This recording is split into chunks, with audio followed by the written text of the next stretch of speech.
Om.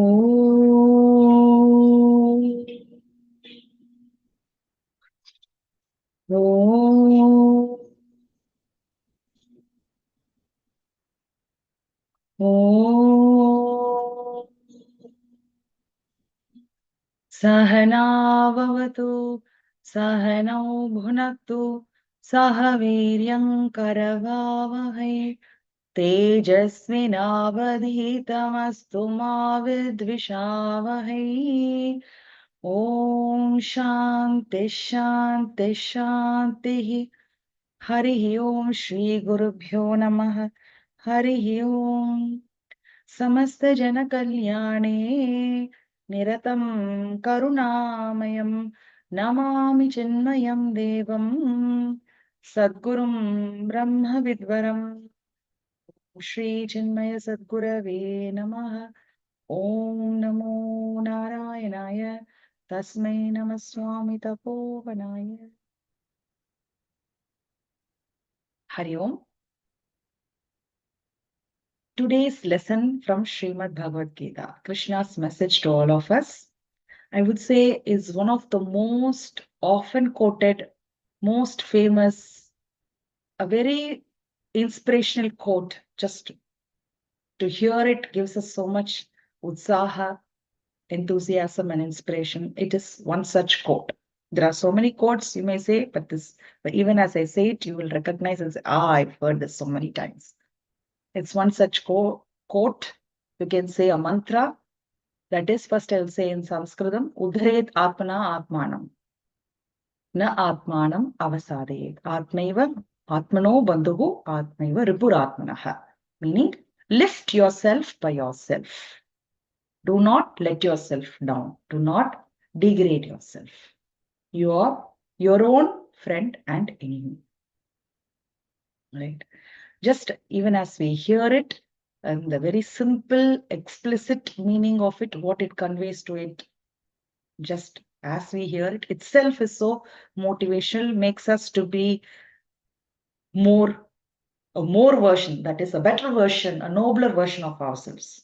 Right? Just by hearing, lift yourself by yourself. When we hear it from Krishna, calling us that way, calling out to us that way, is motivating to do something better, to do something about ourselves and become a better version of ourselves, right? So just the versatility of it, of the versatile applicability of this quote makes it such a very powerful success mantra, which is so universally appreciated.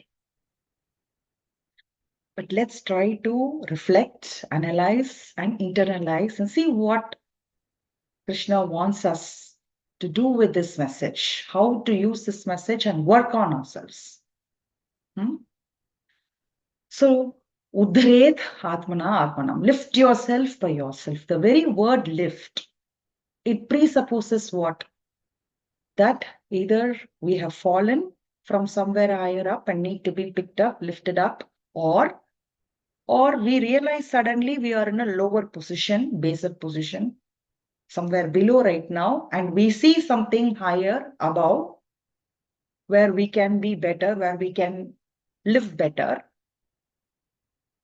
and we want to strive, we want to reach there, right? That's what it means, lifting. Okay.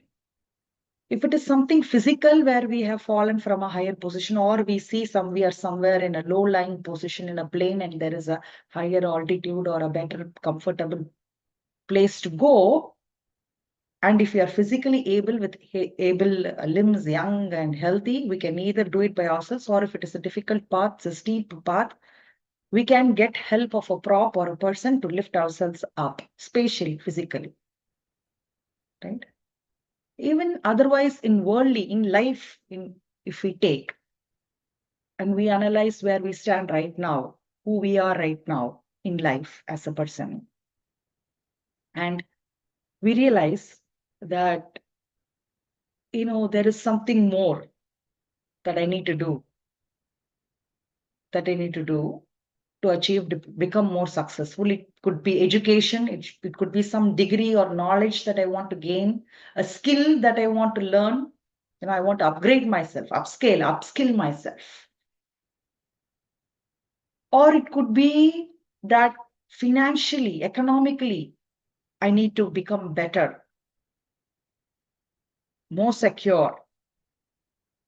Okay. Or it could be that I want to be able to do these things, bring about these changes, and I need some power or position to be able to bring about those changes. So it could be something education or skill, or it could be money, financial upliftment, or it could be some power or position. In all these worldly matters in life where we want to become a better version of ourselves to achieve success, there are so many external help. External help is available. There are so many courses, there are so many training programs, there are so many mentors, so there's so many educations. We want to upgrade ourselves, upskill ourselves, our knowledge wise or skill wise. Right? Financially, also, so much help is available. There may be loans, schemes, subsidies, and there may be donors and patrons, friends, and family, or bigger, uh, work, a high paying job where we can strive, and investments. So many things are there. Power or position also there is external help, external means. So in all these ways, in the worldly life to achieve success in all these economically positions, power, name, money, there is external help available. There are so many external means available. And even there, even when external help is available, the best help is self-help. Unless we want to, really want to achieve that, become more powerful, become more educated, more skilled, more wealthy, and richer. Unless we really want that and put in self efforts and yearn for it and work hard for it and strive for it, it's not going to happen. Help may be available outside. There are external help and means are available, but we must want it and work towards it. Right? One can only lead the horse to water, but the horse must drink the water by itself. So even in these cases, when external things are available, one must want it and strive for it. So there too, self-help is needed. But here, when Shri Krishna says, lift yourself by yourself, and you are your own friend and enemy, when he augments that statement with this, he means what? In an area, in a realm where external means or help is not available, no one else external can really have access to in such realm, in such an area is where he emphasizes to lift ourselves by ourselves with with with what we are, with our own self, by yourself, he says. No, that by yourself is so important. Is so important. That's why here, even though everywhere in the external matters and the worldly achievements and success also, self-help and striving is important. But here, when he says by yourself, you can alone do it and you must do it, he means in a different realm, although it is applicable in the world. So we'll see that particular aspect of it with a little bit more focus. So where this inner personality, the spiritual aspect of myself, where I am right now, Bhagavan says, lift yourself by yourself.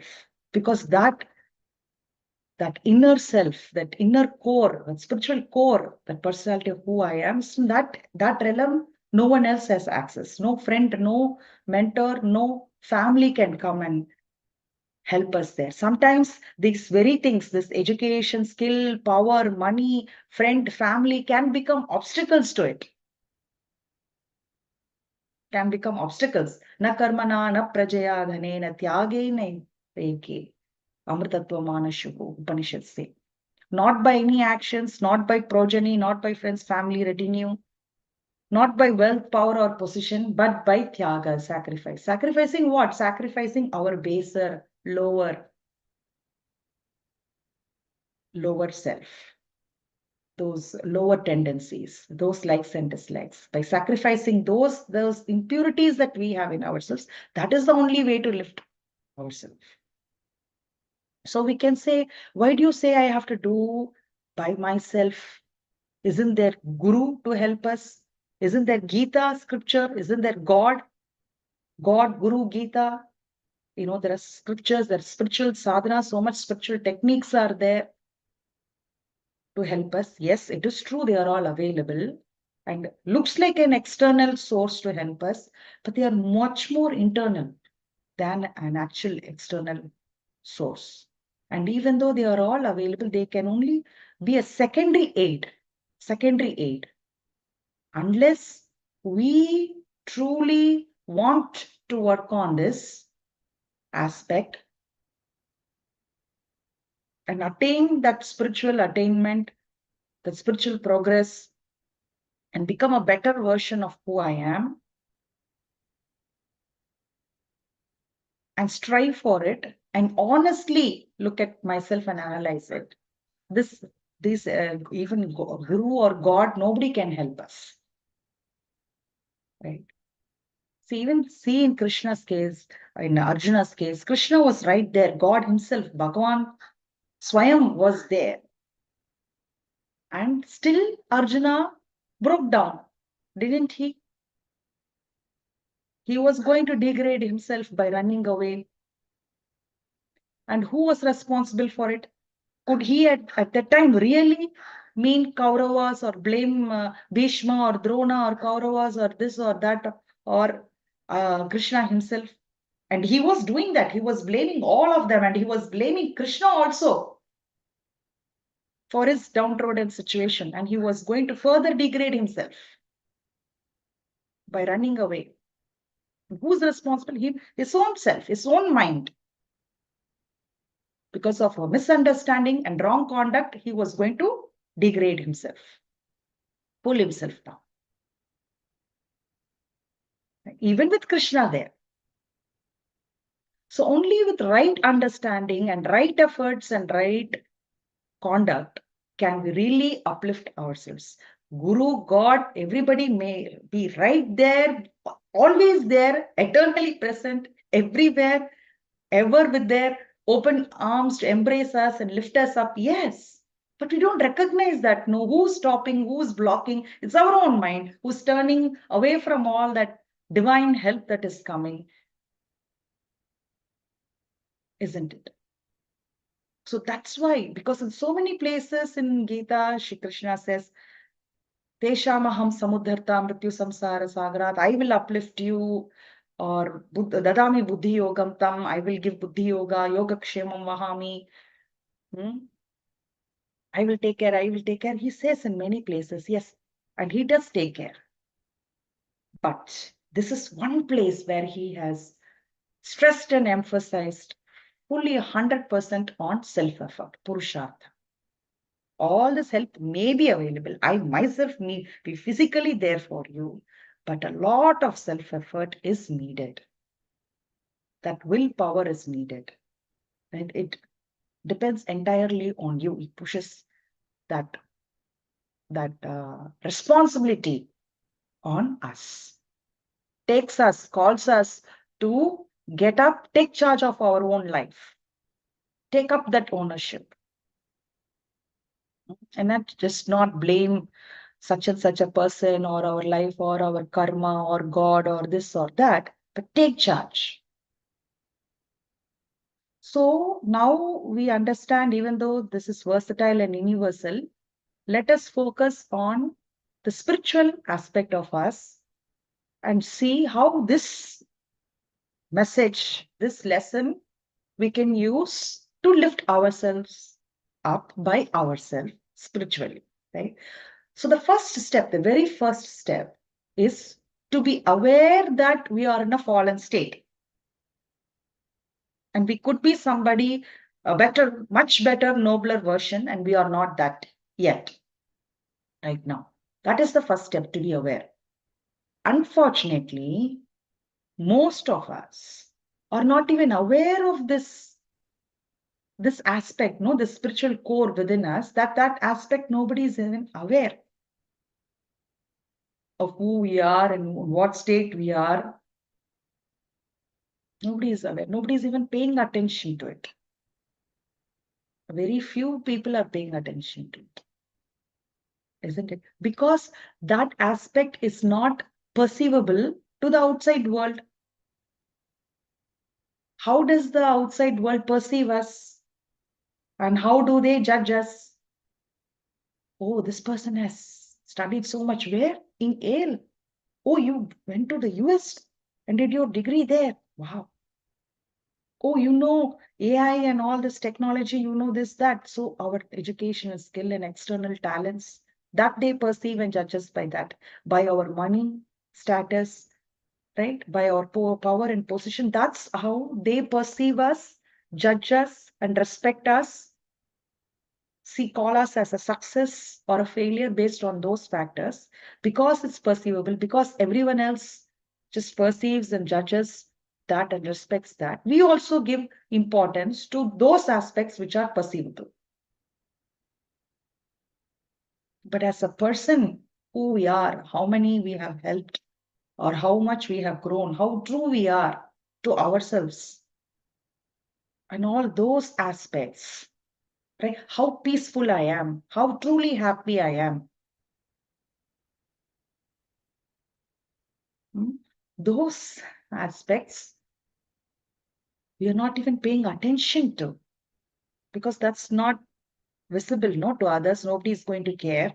Nobody comments on that. Nobody praises us, respects us for those factors. So the first step is to be aware of truly who I am, where I am right now. Is it ideal? Am I the ideal me? Am I the full me?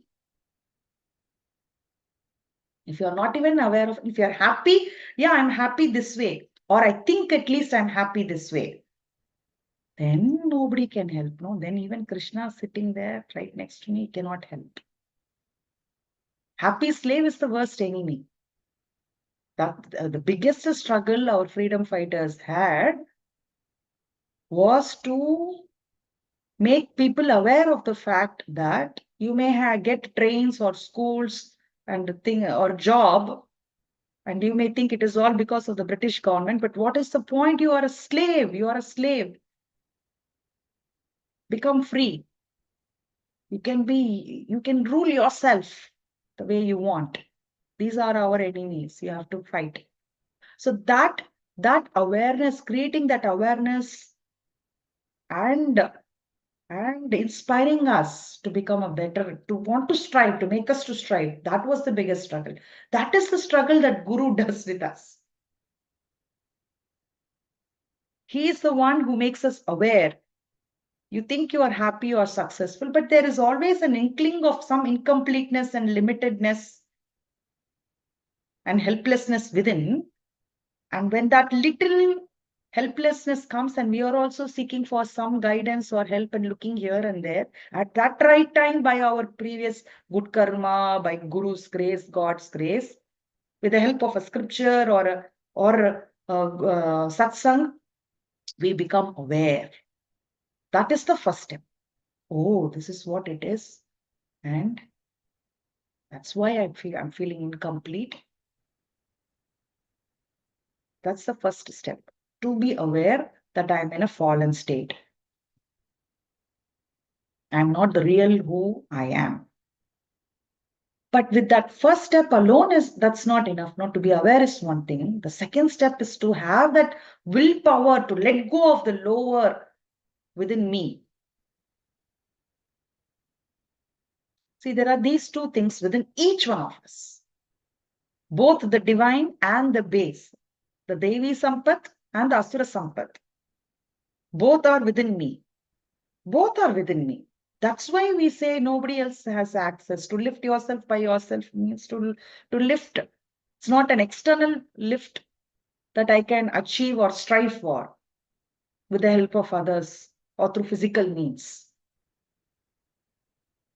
It does not even need a good health or a physical strength. This lift does not even need my body, health or age, or education or a bright intellect. It is independent of all those factors. It just needs the help of one and only one thing, which is my own mind. My own mind alone can help. Therefore, he says, you are your own friend and your own enemy. This mental power, this thought power cannot be underestimated. And there are practical illustrations we see in life. We hear these news also where someone does this superhuman feat. It is not humanly capable, but they did it. But how? By that mental thought power, by that willpower. Or this such a huge calamity one survived, a cancer or whatever it is, such a difficult situation, one came out of it. Sheer willpower. Even doctor and so many people says this is just miraculous how that person fought it, right? By mental power, by thought power. Our mind is so powerful, such that there are even instances where one is bitten by the most poisonous snake, but by strong suggestions to one's own self saying, there is no poison in my blood, in my body, one survives. Such is the power of the mind. And that is the only thing available, the tool available for us to lift ourselves by ourselves. And only we have access to it, and only we can do it. There is some help we can take. And if this mind is so prepared, it can make use of that help and lift itself up. There is this one very nice story which it's become my one of my favorite ones in this last year. I don't know how many times I've said it. And each time I say it, I myself feel more motivated. Okay. So this is about a king and a sandalwood merchant. A king usually, once in a while, he goes out in his processions through the streets of the country to find out how are his subjects, how happy they are, how wealthy they are, do they have any complaints. He likes to go out himself in a procession and see how everything is. With his retinue, he goes usually. And people come out, sometimes if they have complaints, they write a petition and give, they praise him, whatever. And in one particular street, as he's walking, where he has to turn to the next street, in that corner, he takes a pause. There is naturally some time the retinue takes to turn, the procession to take the turn. And he notices one shop, the shop of sandalwood products. There is a merchant who sells sandalwood and sandalwood products. There he pauses, and there is a change in his mood, in his facial expression. And he says, nobody hears him, but he says under his own breath, I want to hang this person. So surprising. He was himself surprised by that, but he let it pass. No one heard it except a very loyal minister of this king, who is like a shadow very close to him always and watches him. He notices him and asks why what. The king just dismissed it and the procession went on. And now, after everything got over, the king also forgot about it, but the minister remembered, and out of concern, and it's so unlikely of my king, who's always so loving and good and compassionate with subjects, to speak this way, to think this way of a person whom he does not even know. So he wants to investigate the matter, and in disguise, as a normal customer, as a normal person, he enters into that shop and makes some general inquiries about how, what is the cost of this, what is the cost of this, and all these things. And just making such general conversations, he asks the shop owner, the vendor, the merchant, how's life? How's your business? How are you doing? These products are so good. You must be making money. Then, as the conversation progresses into a gentle common chat, the merchant opens up and says, "What is this? What business? You are saying the products are so good. People don't come and buy these things. They just appreciate. They don't have value for it. They don't buy it. I'm so much debt. I'm in financial need of financial help. The only way I can meet my all my debts and pay off all the loans is if the king dies." This person is shocked to hear it. Of course, he has not revealed that he's the minister, but he says, "Why do you say that?" Because only if the king dies, the people will buy so much sandal, from the royal family, they will buy the sandalwood to burn the body of the king. And I can pay off all my loans and become settled. Otherwise, I'm just going to become bankrupt this way. "Oh, is that what you think?" Like that, he just nodded and then he just went about like, "Don't give up hopes. Your products are good. You'll fare well." And he bought some products. He paid little more also. "I love it. I'll come back," like that, he said, and went. The merchant had no idea who this person was. After he left the shop, this very clever, very good minister, now what he did, he packaged all these things that he bought as gifts and he took them to the king's court as minister now. And he goes and presents these things to the king. The king opens them up, very happy. "Oh, these smell good, very nice. Thank you for bringing. And why, on what occasion are you giving me these things?" The minister says, "These are not my gifts. These are gifts from the sandalwood merchant." Oh, the king is very surprised. "Gifts from, yes, we passed that way, no? The merchant noticed you and he wanted to give you some gifts. So he sent through me." The king was very pleasantly surprised and he even felt a little guilt. I don't know for what reason I felt so much anger looking at that man and wanted to hang him. And in return, the king now wants to give something. So he says, "Oh, these are very nice. Give him all these precious stones and jewels and also buy more products. These are good. And every time a guest comes, we will gift them these things." The minister also very happily took all these precious stones and jewels and everything and went back and this time he went as a minister. Seeing him, the merchant was a little puzzled. "Oh, why is the minister at my doorstep? Did my wish come true? Really? Did the king pass away and has sent word to buy all this sandalwood?" Some strange thoughts in his mind. But the minister comes and gives all these things like, "Why, what?" Now, and of course, he does not recognize the minister now as the one who had come previously in disguise. So the minister says, "I've come, brought all these things from the king." Why? Why is the king giving me money? "No, just because the king was passing through this way. He noticed your shop. He wanted to buy a few things. So he's given you this money and he wants a few things." So now again, the merchant was also pleasantly surprised and he also felt guilt. "Oh my God, how mean I was to think such a evil wish for that king. King is so good, he's taking care of his subjects, even me this way. And how mean of me to want him to be dead." And he corrects his opinions and his thoughts. This is the story. So who was responsible really for the king to want to kill or hang this merchant? Who was responsible? Was the king responsible?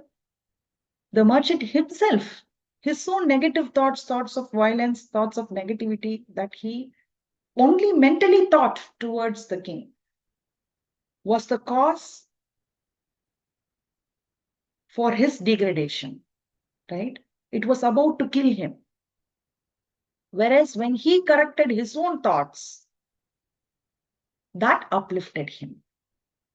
Just a small story to say how our own mind works against us, how it works for us, how it can become our friend, our enemy, how it can make or mar us. Such power these thoughts have on us. Such a huge potential we have in us. Self-help we have in us, but we still keep looking only outside, to blame someone or hoping for help, some miracle to happen.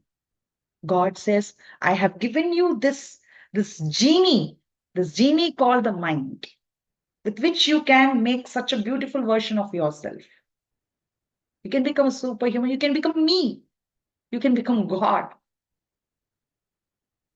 with this genie. And after gifting you that, you use that for such vicious things and degrade yourself. Lift yourself by yourself. Do not degrade yourself. Do not let yourself down. See, each one of us has a very clear, vivid picture of an ideal version of ourselves in our mind. Isn't it true? We all know. We all know what version of ourselves we want to be. I want to be healthy. I want to have good habits. I want to be very disciplined. I want to wake up early, eat healthy, do yoga or exercise every day, meditate every day, study every day, do the sadhana every day, help others, be productive, be efficient, be positive, be more happy, be more calm and peaceful. The ideal version, we have the most ideal version would be, if we really live up to it, we would be like Sri Rama, Shri Krishna, Sita, Mata. That is the ideal version. That's why we call them God, and we appreciate. Something we appreciate and we want to be, we adore, means there is the inner potential in us to become that. That's what we appreciate, meaning we want to be that, and there is potential in us to become that. And that ideal me is there, a very clear picture each one of us have of ourselves. My ideal me will not be the same as your ideal you, whatever version you have of yourself. But there is each one's ideal, this goal, this is what I want to become. And then there is the actual me. There is the actual me, which is much lower, baser. If I take an honest look at myself, the actual me, I feel so ashamed. That's each one has that also, one version, right? So the ideal me, which is each one's clear picture, it lives only in the realm of thought, intellectual level. We are not able to actualize it. We are not able to live up to it, bring it to action, bring it to life. And that big, huge gap between the actual me, the speech and actions and how I conduct myself, express myself, live my life, the actual me and the ideal me, that big gap needs to be bridged. By whom? With the help of what? Your own friend and enemy. How? That very next verse itself is the clue. What Shri Krishna says, Bandhur Atma Atmanastasya Yena Atmaiva Atmanajitaha. Anatmanastu Shatrutve Vartet Atmaiva Shatruvat. Says, a mind that is controlled, disciplined, self-disciplined, self-controlled, self-mastered, that is your friend. And a mind that is not self-controlled, that is not disciplined, is a slave to senses and sense objects, is your enemy.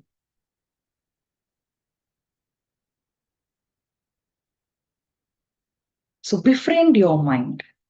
Mind is such a beautiful gift of God. It's a boon, not a bane. And such a tremendous power it has. And it's such naturally a very beautiful thing also. Even if we see, it is made of all the sattvic elements of the 5 elements. The sattvic aspect of all the 5 elements. And even the food we eat, the subtlest part goes to make the mind. All that we perceive goes to make the mind. So we make our mind, right? We have control over it. But what do we make out of it? Do we make it into a God or into a beast. Sometimes we are so mad at the evil things that happen in the society, but little we are aware that all those tendencies are there in us also. Those worst qualities, those worst animalistic baser things that we see outside, that is in us also, each one of us. There may be an extreme point in our life where someone is pushing us so much, causing so much trouble, so much insult, so much humiliation, or whatever, that we wish the worst for that person. At least mentally, we will not do it. Maybe we may not physically go and punch him or kill him or stab him or do such things. But when such, enmity we face or struggle we face, that will instigate the worst personality in us to wish him dead or wish him something, at least some struggle he must have. Means for we will curse that way, isn't it? That means that worst thing that we see outside is in us also. But because of our upbringing and because of the situations and because of so much God's grace and punya, we don't let that baser in us surface itself. And then we say, God will take care. He's going to bring about his own destruction. I'm not going to take revenge and respond in that way. But yet I will do my response. I will live to my dignity. Hmm? But one who has no self-control lets that baser animal in him surface and dictate over the good in us will become an animal only outside also. So both those things are in each one of us. It is whom we nurture, whom we feed. Are we feeding the good in us or the bad in us? We feed through our food, we feed through our daily habits, we feed through our own words, thoughts, actions, whatever we perceive. And how are we feeding? How are we educating? How are we taming our mind?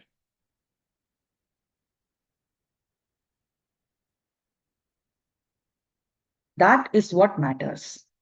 That is what matters. So Shri Krishna says, lift yourself by yourself and do not degrade yourself. Do not put down yourself.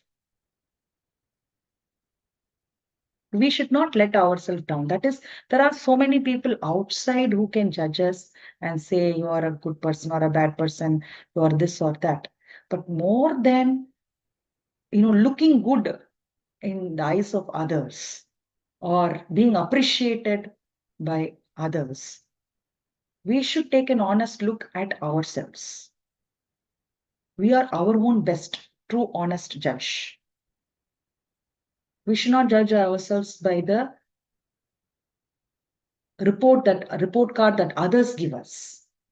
Sometimes it helps, but we should be our own judge, right? So who am I right now? And how am I faring? I may appear outside as a well learned, well educated, well disciplined, most generous person, and others can praise me for that or whatever. But internally, inner me, who am I? Only I will know. That's why he says, lift yourself by yourself. You are your own friend and enemy. Your own mind is everything, can make or mar you. Befriend it, make it your friend. Educate it, cajole it, introspect. Substitute the bad with the good, the low with the higher, the nobler. Build good habits, reform yourself. And if you're willing and you're honestly striving, help will come from outside also. Because divinity is there within and outside. Like I said previously, the whole stars also will reorganize to come and help. But that striving, the main effort, the primary push will is yours. I should remember mind is a good slave and a very bad master.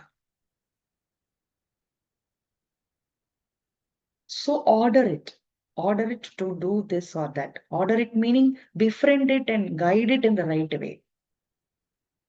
Let all that we learn, study, what our masters give us, that knowledge that is in the intellect, guide the lower in us to lift itself up. External enemies we can see, we can run away from or fight against, but this mind we can never be away from. No, we cannot run away from it.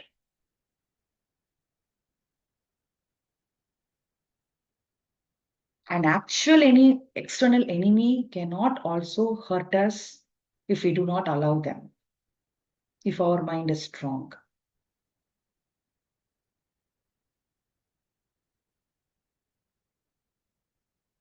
Right? Of the bhaktas, of these mahatmas, we have seen, and we are also capable of that. Even external enemies have become disciples. Huh? For in the life of Buddha, in the life of Jesus Christ, in the life of so many of our nine Mars, trying to destroy their work, trying to give them a tough time. Tulsidas, in the life of everyone, if you take, of all these masters, they have had also external enemies, but they didn't see that enmity only. They could change that enemy into their fan, even an external one I'm seeing, because their mind was their friend. But with a mind like what I have, I don't need an external enemy actually to hurt me. My own mind does the job of hurting and harming and pulling me down. Then why do I even need an external enemy? That is the state where we are right now. But if our own mind is our friend, even an external enemy is not an enemy, cannot be an enemy. So what is this? It is the controlled and disciplined mind is our friend. A controlled, disciplined mind, our friend of a mind that does not fall prey to temptations and drag us along these sense objects and sense pleasures and worldly things. That which says, is this conducive to my ideal version where I want to be? If this is conducive, I will take it up. If it's not conducive, I will let it go. I will not fall prey. That kind of reevaluation, honest reevaluation of ourselves, daily introspection. So many spiritual techniques are there. See, the ideal version right now of me may be so up there and unreachable, out of my reach right now. But I can take small steps, baby steps each day and reevaluate, introspect, keep performing, keep working one aspect at a time, one step at a time. And as I said, one step we take, 100 steps, 100 help will come.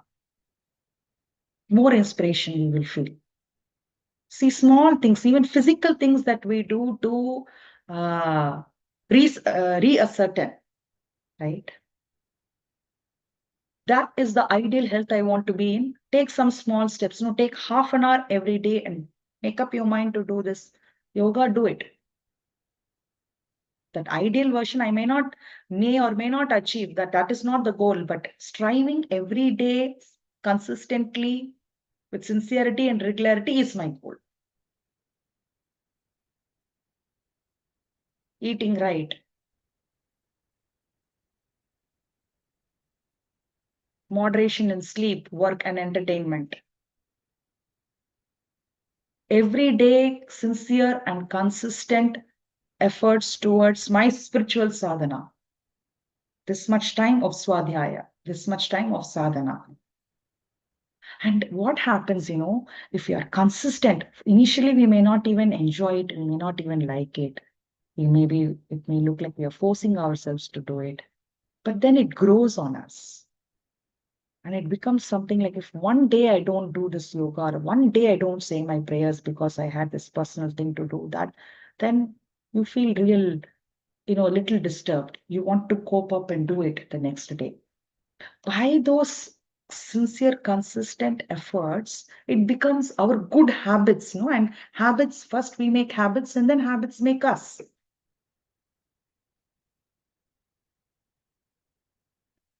So strive consistently, sincerely, and regularly with those small things.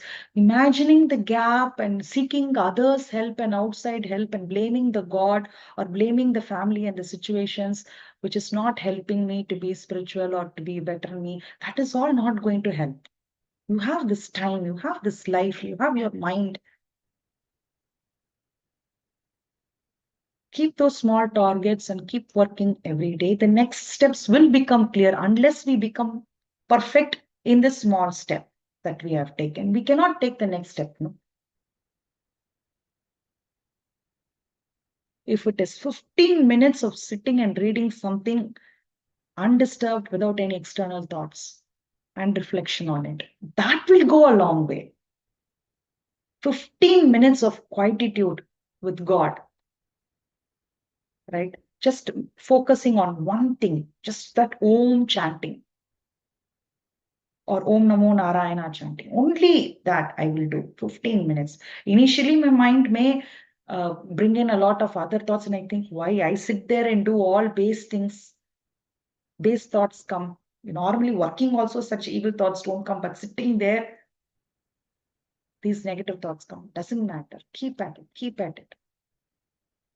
Keep at it and keep reminding yourself, work on it. And when you become so good in it, the next step will come.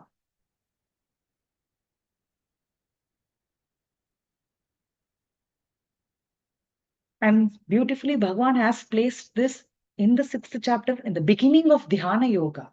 Lift yourself by yourself. Because the mind is the only tool, really, which can make us or mar us. And befriend it. There is no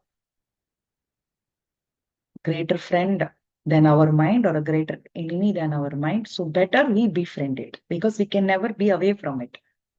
So why carry an enemy with us all the time, all through the life? It will become a burden, no? Every moment will be unhappy. We can be in the best of situations and still be unhappy. But befriend it, educate it the right way, introspect, and slowly reform it.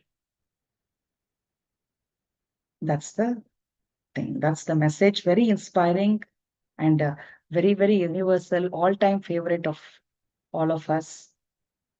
And it talks about us, talks about something we can do, we can achieve. Mhm. All right. With this, we end the session today. Om Purnamada Purnamidam Purnat Purnamudachyate Purnasya Purnamadaya Purnameva Vishishyate Om Shanti Shanti Shanti Hari Om Shri Guru Bhyo Namaha Hari Om